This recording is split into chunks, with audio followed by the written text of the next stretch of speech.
지난 시간에 이어 우리 출애굽기 좀 어려운 본문이라고 하는 것 살펴보도록 하겠습니다. 지난 시간에는 우리가 처음 시작할 때 하나님께서 모세를 죽이려 하셨다라는 부분이죠. 24절의 기준에서 그를 죽이려 하신지라 이 부분을 봤어요. 하나님께서 죽이려 하신 거. 왜 죽이려 하셨는지 몰라요. 그러나 죽이려 하셨다라는 게 중요하다 이런 얘기 했었어요. 오늘은 26절에 보니까 여호와께서 그를 놓아주시니라. 그러면 죽이려 하셨다라는 걸 지난번에 살펴봤다면 오늘은 왜 또 놓아주셨는가를 살펴보려고 해요. 그래서 마무리를 쳐보려고 합니다. 하나님께서 모세를 놓아주셨어요. 그렇죠? 죽이려고 하셨다가 놓아주셨어요. 하나님께서 모세를 죽이려고 하신 게 너무 크게 와서 이 전체적인 이 말씀을 거기에 우리가 생각이 몰두가 돼 있다 보니까 그러니까 정답을 못 찾고 있는 것 같아요. 그거를 좀 내려놓고 우리가 그냥 이 본문을 순수하게 바라보는 거예요. 지난번에는 우리가 24, 25, 26절 이렇게 본문의 단어들 어렵다고 봤잖아요. 오늘은 그럼 문맥적으로 한번 보자고요. 전체적인 흐름 속에서 과연 무슨 이야기를 하고 있는가 이거를 좀 봤으면 좋겠습니다. 얼핏 보기에는 굉장히 뜬금없이 일어난 사건처럼 보여요. 그렇죠? 모세를 막 안 가겠다는 모세가 몇 살이었어요 그때? 80살이었어요. 그럼 여기 나오는 그 모세의 아들 표피를 맨 할례를 한 아들은 몇 살일까요? 혹시 여러분들 뭐 한 10대 뭐 이렇게 생각하셨나요? 최소한 30살은 넘었어요. 왜냐면 결혼한 지 40년 됐거든요. 게르손 같은 경우 30살이 넘은 거예요. 40살 가까이 됐을 확률이 높아요. 그런데 그 사람의 이제 할례를 행했어요. 어쨌든 그 나타나다 저 늙었어요. 말도 잘 못해 못 가요. 그랬는데 하나님께서 설득을 해요. 이게 4장 장면이에요. 설득을 하셔서 모세가 드디어 결단을 하고 자기 장인한테 얘기하고 가겠습니다. 그래서 이제 가라. 그리고 가는 장면이 이제 20절부터 나와요. 그런데 우리 한번 봅시다. 21절부터 같이 한번 볼게요. 같이 읽겠습니다. 21절. 이제 모세가 하나님의 지팡이를 들고 바로 20절을 보니까 모세가 하나님의 지팡이를 손에 잡았더라. 하나님의 지팡이를 들고 아들들과 아내를 나귀에 태우고 어디로? 애굽을 향해 사명을 감당하러 가는 거예요. 드디어 하나님의 말씀을 듣고 가는데 하나님께서 모세에게 어떤 말씀을 하시는 거예요. 그 모세에게. 자, 21절 같이 읽습니다. 시작. 여호와께서 모세에게 이르시되 내가 애굽으로 돌아가거든 내가 이건 하나님이죠. 내가 내 손에 모세 너의 손에 준 이적을 바로 앞에서 다 행하라. 이게 이제 그 아까 모세가 안 간다 그랬을 때 막 지팡이로 뱀을 만들고 뭐 문둥병자도 어쨌든 그 내가 너한테 주는 기적을 다 행해라. 바로 앞에서 그 다음에 계속 읽습니다. 그러나 내가가 누구예요? 하나님이에요. 그의 마음을 완악하게 한즉 그가 백성을 보내주지 아니하리니 하나님께서 그 바로의 마음을 완악하게 하셨다. 요건 오해하면 안 돼요. 출애굽기 보면 나중에 바로가 이스라엘 백성을 재앙을 내렸는데 안 보내줘요. 그러니까 보내줄게 그랬다가 재앙이 그치면은 또 안 보내. 내가 언제 그랬어? 못 보내. 그러면 또 두 번째 재앙 막 이런 게 계속 반복되거든요. 근데 그때 쓰이는 단어가 바로 이 하나님께서 바로의 마음을 완악하게 하셨다. 옛날 성경에는 강팍하게 하셨다 이렇게 써 있는데 완악하게 하셨다 이렇게 돼 있어요. 이 얘기는 뭐냐면 오해할 게 아니라 오해하지 말아야 되는 게 하나님께서 바로의 마음을 막 완악하게 만들어 갖고 이스라엘 백성을 안 보내주도록 하셨다라는 얘기가 아니라 완악한 바로의 마음을 그대로 내버려 두셨다 이런 표현이에요. 정확한 표현은 하나님이 완악하도록 막 나쁜 짓하도록 만들어 버리신 게 아니라 그 상태를 그냥 놔두신 거 요 표현입니다. 근데 어쨌든 자 그렇게 해서 백성을 보내주지 않을 것이다 됐어요. 22절 자 같이 읽습니다. 시작. 너는 여기서 너는 누구예요? 모세. 하나님 계속 말씀하시는 거예요. 너는 바로에게 이르기를 너는 바로한테 이렇게 말하라는 거예요. 여호와의 말씀에 이스라엘은 내 아들 내 장자라. 모세 너 가갖고 바로한테 이렇게 얘기하라는 거예요. 이스라엘 백성은 하나님의 장자다라고 얘기를 하라는 거예요. 그러면서 23절 같이 읽습니다. 내가 너에게 이르기를 여기서 내가 누구예요? 하나님이 너에게 이르기를 너는 누구예요? 금방 잊어버리셨어. 자, 하나님께서 너는 여기 모세예요. 너는 바로에게 가서 이렇게 말하라는 거예요. 여호와의 말씀에 이스라엘은 내 아들. 여기서 내는 누구예요? 하나님. 하나님의 아들이고 하나님의 장자다. 하나님이 이렇게 말씀하셨어. 바로야 잘 들어. 하나님이 뭐라고 얘기하냐면 이스라엘 백성은 내 아들이라, 하나님의 아들이라고 그러고 하나님의 장자라 그러셨어. 그리고 내가 너에게 이르기를, 여기서 내가 하나님이죠. 하나님이 너에게, 바로 너에게 뭐라고 얘기하냐면 내 아들을, 하나님의 아들 이스라엘 얘기하겠죠. 보내주어서 나를 섬기게 하라. 그러니까 하나님 자신을 섬기게 하라는 거예요. 내 아들, 하나님의 아들인 이스라엘 백성들을 보내서 나를 섬기게 하라. 누구한테 얘기하고 있어요 지금? 바로한테 하는 거예요. 네, 바로한테 너 내 아들인 이스라엘을 보내서 나 섬기게 해. 그렇게 얘기해도, 하라 하여도 내가, 바로 네가, 바로 왕 네가 보내주기를 거절하니, 내가 이렇게 섬기라고 했는데 너가 왜 보내줄 거절해? 네 마음이 강팍해갖고 안악해갖고, 그러니까 내가 어떻게 할 거냐면 내가 너의 아들, 바로 너의 아들과 바로 너의 장자를 죽이리라 하셨다 하라. 이렇게 얘기하신 거예요. 그래서 쉽게 얘기해서 모세한테 그런 거예요. 너 바로한테 가서 이렇게 얘기해. 내가 하나님인데 하나님이 이렇게 얘기했다고 얘기해. 바로 네가 왜 하나님의 백성, 이 하나님의 백성이 하나님의 아들인데 왜 안 보내줘? 안 보내주니까 그러면 내가 바로 너의 자식들을 내가 죽이겠다. 이렇게 얘기하라는 거예요. 경고. 이거 어떤 사건이에요? 유월절 사건이에요. 그렇죠? 마지막 10번째 장자의 재앙. 장자를 죽이는 재앙에 대한 이야기를 하는 거예요. 지금 하나님께서 미리 얘기를 해주신 거예요. 너가 가서 막 기적을 보여도 바로가 강팍해갖고 안 보내줄 거야, 내 백성을. 그러면 가서 얘기해. 이 백성은 그냥 이스라엘 백성이 아니라 하나님의 아들들이다. 근데 네가 내 아들을 안 보냈으니까 나도 네 아들을 가만두지 않겠다. 이 얘기 하라는 거예요, 지금 바로한테 가서. 그렇게 얘기를 하시고서는 그 다음에 24절 바로 이어지는 게 모세가 길을 가다가 숙소에 있을 때 여호와가 주기를 하셨다. 이렇게 이어지는 거예요. 이해되셨죠? 여기까지는? 그러면 지금 문맥 속에서 어떤 얘기를 하고 있었냐면 10번째 장자를 죽이는 재앙, 유월절이라고 보통 얘기하죠. 그게 유월절 사건이에요. 그거에 대해서 얘기하고 있다가 지금 일어난 사건이에요. 그렇죠?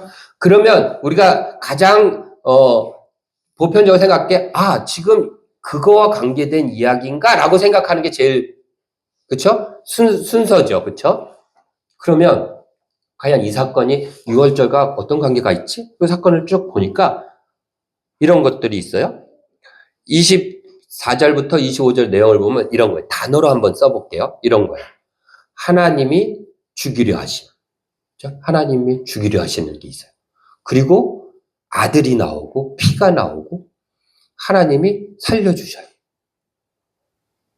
유월절과 좀 비슷하지 않아요? 유월절 사건 자체와? 유월절 사건이 뭔지 아시죠? 어린 양을 잡아서 그 피를 문설주에 바르니까 하나님께서 죽이려고 들어가셨는데 하나님 죽이려 하셨어요. 다 죽인다 그랬어요. 아들을 죽이려 하셨어요. 그런데 그거를 피를 보고 어떻게 해요? 넘어가셨어요. 그래서 6월이에요. 패스오버. 넘어가신 거예요. 그리고서 어떻게 해요? 살았어요. 그렇죠? 하나님이 죽이려고 들어가셨는데 넘어가셔서 살았어요. 이 사건이 지금 24절부터 26절에 있는 내용과 그림적으로 비슷하다는 얘기예요. 그럼 그 사건과 관계된 얘기를 하나님께서 뭔가 하시려는 건 아닐까라고 합리적으로 생각해 볼 수 있겠죠. 그렇죠? 그럼 그런 얘기 속에 왔으니까 이미 너가 하면 네 장자를 내가 죽이리야라고 얘기하신 다음에 이 사건이 일어났고 그 사건을 기록하고 있으니까 그럼 그거랑 자연스럽게 연결해서 우리가 생각해 보는 게 낫겠죠. 자, 여기서 우리가 한 가지 더 먼저 생각할 게 있습니다. 그러면 십보라가 할례를 행한 게 무슨 상관이 있을까? 우리는 생각할 때 십보라가 그녀의 아들에게 할례를 행한 것이 그것 때문에 모세가 살아난 것처럼 생각되어지잖아요. 그렇죠? 실제로 쓰여 있기는 그런데 이럴 수도 있는 거예요. 손양원 목사님 아세요? 손양원 목사님. 사랑의 원자탄이라는 별명으로 갖고 계신 분이에요. 일제시대 때 살았던 분이고 순교하신 분이에요. 손양원 목사님 어떤 분이에요? 우리 젊은이들 때문에 우리 어른들은 다 알아요. 어른들 다 아시는 분, 아주 유명한 우리 기독교의 유명한 분인데 손양원 목사님은 누구냐면 그분이 이제 나병 환자촌에서 그들을 이렇게 했던 분인데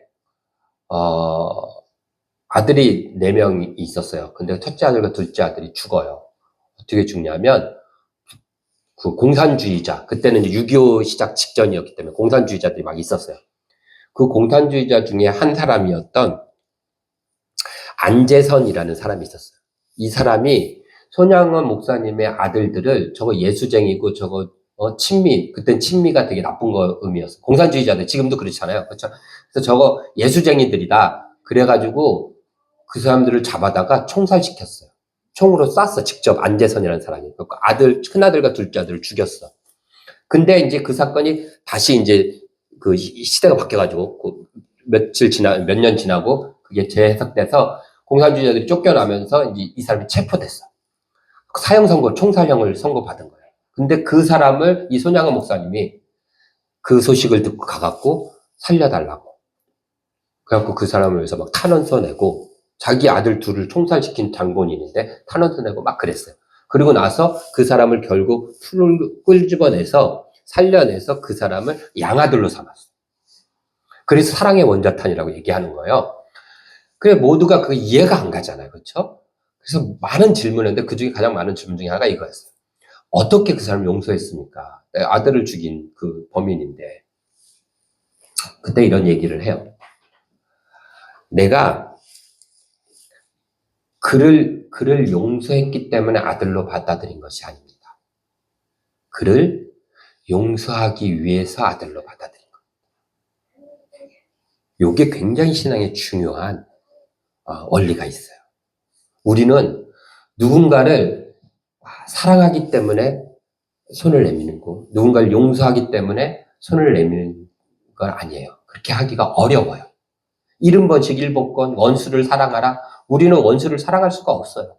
원수가 아니라 그냥 나한테 조금이라도 나쁜 소리 하면은 그게 마음에 걸려가지고 그 사람한테 좋은 감정이 안 생겨, 우리는. 본능적으로 그래요. 태어나기를 그렇게 태어나 버렸어. 저만 그래요? 안 그러는 얼굴들 하고 있지 마세요. 여러분 똑같잖아요. 한번 그 기분 나쁜 거예요. 아니 누가 가다가 내랑 관계된 사람, 내 자식이나 내 가족들, 우리 교회 사람들 누구를 막 욕하고 뭐 싫어한다 그러면 나도 그게 싫어요. 그게 자연스러운 마음이에요. 하지만 우리는 누군가를 사랑하거나 원수를 용서할 수 없지만 우리가 원수를 사랑하기 때문에 그 원수를 끌어안는 게 아니라 사랑하기 위해서 손을 내밀고 사랑하기 위해서 그에게 나쁜 말이 아닌 좋은 말을 할 수는 있다라는 거죠. 그쵸? 제가 왜 갑자기 모세 얘기하다가 이런 얘기 할까요? 십보라가 했던 그 행위가 모세를 죽이지 않고 살려주시는 것에 대한 정답이어서가 아니라 정답을 알려주기 위해서 모세를 살려주신 걸 수도 있다라는 겁니다.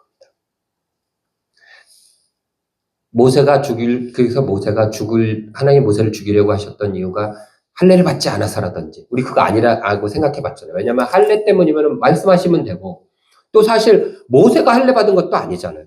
모세가 할례 받은 게 아니라 자식이 할례 받았다고 모세를 살려준다? 자식이 할례 안 받았다고 모세를 죽인다? 이건 말이 안 돼요. 본인이 할례 안 받아서 본인이 죽는 거라면 그나마 조금 이해는 되는데, 본인도 아니고 자식이 어떻게 해? 이거는 좀 이치에 맞지도 않아요. 그리고 지난번에 봤듯이 애굽에 가지도 않았어요, 얘네들은. 십보라고 자식들은. 그쵸? 출애굽기 28장에 나오잖아요. 처갓집으로 다시 보냈어요. 그러니까 할례는 아닌 것 같은데. 어쨌든 그렇다면 이런 거죠. 근데 왜 십보라가 그 행위를 하니까 하나님께서 죽이려던 모세를 살려주셨을까? 이제 이걸 풀어야 되잖아요. 이게 그 행위가 하나님께서 살려줘야 될 이유가 돼서 정답이어서가 아니라 그 행위를 통해서 정답을 알려주기 위해서 살려주셨을 수 있는 거예요. 그렇죠? 어렵죠? 네. 빨리 끝낼게요. 그러니까. 자, 아까 얘기했던 우리는 사랑하기 때문에 손을 내미는 건지 아닌다 그랬어요. 그렇죠? 이게 굉장히 믿음의 중요한 원리라고 그랬어요. 우리가 하나님의 뜻을 다 알아서 순종하는 거 아니에요. 물론 하나님의 뜻을 알고 발견하고 순종하는 경우도 있지만 그 뜻을 다 알아서 순종하는 게 아니에요. 대부분은, 제 경험상 대부분은 하나님의 뜻을 알기 위해서 순종해요. 순종해보면 알게 돼, 나중에. 그러셨구나. 이거예요, 원리가. 믿음의 원리는. 그쵸? 용서했기 때문에 그를 아들로 맞아주는 게 아니라 용서하기 위해서 자식을 맞아주는 것처럼. 요 원리 자꾸 생각해야 돼요. 오늘도 그래요. 그게 정답이어서가 아니라 알려주기 위해서. 뭘 알려주시려고 그런 건가? 이 사건을 통해서. 분명히 이 사건은 뭐랑 관계 있다고요? 유월절. 근데 유월절과 관계 있는데 아들을 할례하고 피가 막 뿌려졌는데 이게 모세를 살려준 거랑 관계가 있다 없다? 없다 그랬어요. 그럼 모세를 왜 죽이려다가 안 죽이셨죠? 모세를 안 죽이신 이유는 뭐예요, 그러면?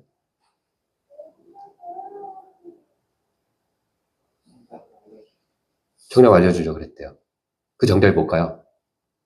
모세를 왜 안 죽이셨어요? 하나님께서? 왜 안 죽이셨어요? 아들의 피 때문에? 또? 좋아요. 제가 이렇게 막 물어보는 뭐 오답이고 뭐고 막 대달라는 거죠? 왜 안 죽이셨을까? 하나님께서 모세를 왜 안 죽이셨어요? 하나님 모세를 왜 죽이셨어요? 왜 죽이려고 하셨다 그랬어요? 에? 왜 죽이려고 하셨다 그랬어요? 몰라요. 하나님께서 모세를 왜 살려주셨어요? 몰라요. 그럼 우리를 이럴 때 뭐라고 얘기해요? 한 단어로 딱 쓰는 거예요, 이걸. 맞아요. 이유가 없을 때. 하나님이 어떤 걸 베풀어 줬는데 이유가 없어. 몰라. 우리가 왜 구원받았지? 몰라. 그럴 때 어떻게 그걸 어떤 단어로 딱 쓰면 답이에요? 은혜다라고. 사랑입니다. 이렇게 얘기하는 거예요. 은혜와 사랑은 이유와 원인이 없어요. 자, 그럼 이런 거예요. 이게 떠올랐어요. 마가복음 5장에 보면 예수님의 옷자락을 만졌던 여인이 있어요. 그렇죠? 12의 혈루병 앓았던 여인이에요. 예수님의 옷자락만 만지면 병이 날 것 같아서 몰래 가서 옷자락을 만졌더니 정말로 병이 났어요. 생각해 보세요. 예수님의 옷자락에 신비한 능력이 있어요, 없어요? 없어요. 옷자락을 만지면 무조건 다 낫는 거예요? 아니에요. 그 외에도 수많은 사람들이 예수님과 부딪히면서 옷자락을 만졌을 거예요. 아무도 병 안 났어요. 이 여인만 났어요. 옷자락을 만지는 게 중요한 게 아니에요. 지금 십보로가 할례를 행한 게 중요한 게 아니에요. 그거는 그 여인이 잡은 옷자락 같은 거예요. 왜 났어요? 그 혈루증 여인이? 믿음을 보고 났다 표현하죠. 예수님께서 사랑하시니까 은혜를 베푸신 거예요. 그쵸? 7장에 나오는 저는 이방 여인, 스로보니게 여인. 너는 내가 너 걔한테 줄 수 없어. 그랬더니 그렇습니다. 그러나 부스럭이라도 주세요. 라고 했을 때 마가복음에 뭐라고 하냐면 내가 이 말을 했으니까 가라. 귀신이 떠났다. 네 딸의 귀신이. 이렇게 얘기해요. 이 말을 해서 그 말을 해서 그런 거예요? 아니에요. 그 이방 여인을 하나님께서 불쌍히 여기시고 그 여인을 사랑하시고 은혜를 베푸셨기 때문에 예수님이 그러니까 귀신 들린 딸이 살아난 거예요. 지금 십보라가 할례를 해가고 막 이런 행위를 해서 아니에요. 더 나갔고요. 6월절에 이스라엘 백성들이 양을 잡아갖고 문설주에 바른다 그래서 살아나는 거예요? 아니라는 거예요. 그 명령을 하나님 내리시지만 그것이 굉장히 중요한 6월절 사건이지만 그 사건의 핵심은 본질은 너네들이 피를 발라서가 아니라 내가 너희를 사랑하기 때문에 은혜로 살려주는 것이다라는. 더 나가볼게요. 그것이 뭘 상징해요? 예수 그리스도의 십자가. 예수 그리스도의 십자가는요. 예수님의 죽으심이니까 하나님의 죽으심이니까 능력이 세가지고 우리가 구원받습니까? 아니에요. 여러분 2000년 전에 죽으신 예수 그리스도의 십자가가 여러분과 무슨 상관이 있어요? 어떻게 연결돼요? 하나님이 죽는다고 인간이 왜 살아나요? 왜 구원받죠? 하나님이 죽으시는 것과 우리가 구원받는 무슨 상관이 있어요? 그렇지 않아요? 하나님이 죽으시면 막 무슨 사람이 살아나야 돼요? 그런 원리 있어요? A 누르면 B가 올라와요? 아니잖아요. 근데 왜 예수 그리스도 하나님의 아들이 죽으니까 우리가 구원을 받는 거예요? 딱 한 가지 이유예요. 하나님이 그렇게 결정하셨어요. 왜요? 그게 하나님의 은혜인 거예요. 내 아들을 너희들이 하는 게 아니라 내 아들을 죽으면 내가 너희 용서해 주겠다. 그것을 믿으면. 그래서 예수님의 죽음과 우리의 구원이 연결되어지는 그 끈은 하나님의 은혜예요. 그게 아니면 그 죽음은 그 죽음이고 우리는 그냥 우리인 거예요. 근데 그 두 개를 하나님께서 은혜로 묶으셔갖고 예수님, 내 아들이 죽으면 내가 그것을 믿는 너희들은 내가 구원해주고 너희들은 내가 은혜로 용서하겠다라고 얘기하신 거예요. 하나님 스스로가. 그것을 방법으로 선택하셨기 때문에 그래서 그런 거예요. 그러니까 여기서 우리가 놓치지 말아야 될 것은 물론 예수 그리스도의 우리를 향한 그 죽음, 1000번을 불러도 눈물이 흐르는 그 사랑 물론 대단하고 있지 못해요.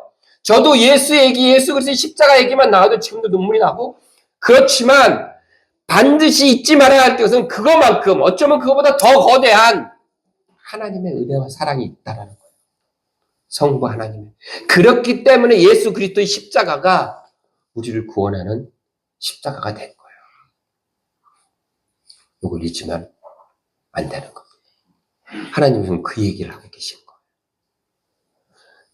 너희들이 모세를 통해서 10번째 장자의 재앙 때 수많은 동네가 막 짐승을 잡고 피를 뿌리고 난리가 날 거야. 마치 어떤 대단한 일을 해서 뭐 어떤 역사가 일어나는 것처럼 난리가 날 거지만 사실 그거는 십보라가 자기 아들의 표피를 뺀 것처럼 아무 의미도 없어요. 옷자락을 만지면 뭐 날 거다 해서 만지면 그 정도밖에 안 된다는 거예요. 본질은 내가 너희에게 은혜를 베풀어 내가 너희를 사랑하여 너희를 구원하는 것이다. 라는 이런 식으로 이런 정말 연결되어지지 않는 이런 사건을 통해서 보여주는 거예요. 그렇지 않다면 인간은 이렇게 내가 이렇게 했으니까 양을 보고 할례를 받았으니까 용서받았지 살려줬지 죽을 거 이렇게 가면 완전 꽝인 거예요. 그렇게 가는 게 아니에요. 하나님은 이거 봐라 그 아무 상관없지 않냐. 그렇죠? 하나님께서 행위를 요구하신다 그랬어요. 지난 시간에 죽이려 하신 거 그렇지만 하나님 행위를 요구하시지만 그러나 그것 때문에 살지는 않는다라는 얘기를 하나님이 이렇게 고급지게 사건을 통해서 보여주시고 계신 겁니다. 요것을 잊지 않았으면 좋겠습니다. 로마서 5장 8절에 그래서 하나님이 이렇게 얘기하시는 거예요. 우리가 아직 죄인 되었을 때 그리스도께서 우리를 위하여 죽으심으로 그 다음 누구예요? 하나님께서 우리에 대한 자기 사랑을 확증하셨느니라. 우리가 아직 죄인 되었을 때 그리스도께서 우리를 위하여 죽으심으로 누가 예수님이 아니라 예수님께서 죽으심으로 예수님이 우리의 사랑을 확증한 것이 아니라 하나님께서 우리에 대한 자기 하나님의 사랑을 확증하셨어요. 그리스도의 십자가는 하나님의 은혜 위에 세워진 것이에요. 하나님의 은혜를 잊지 않고 살아갔으면 좋겠습니다. 사순절 기간입니다. 예수님의 십자가와 예수 그리스도의 사랑을 우리가 기억하는 기간입니다. 그러나 우리는 더불어서 그 예수를 내어주시기로 결정하고 그 방법을 통해서 우리를 구원하시겠다라고 그 방법을 정하신 그 하나님의 은혜를 더불어서 꼭 기억하며 살아가는 저 여러분들이 되기를 바랍니다. 기도하겠습니다.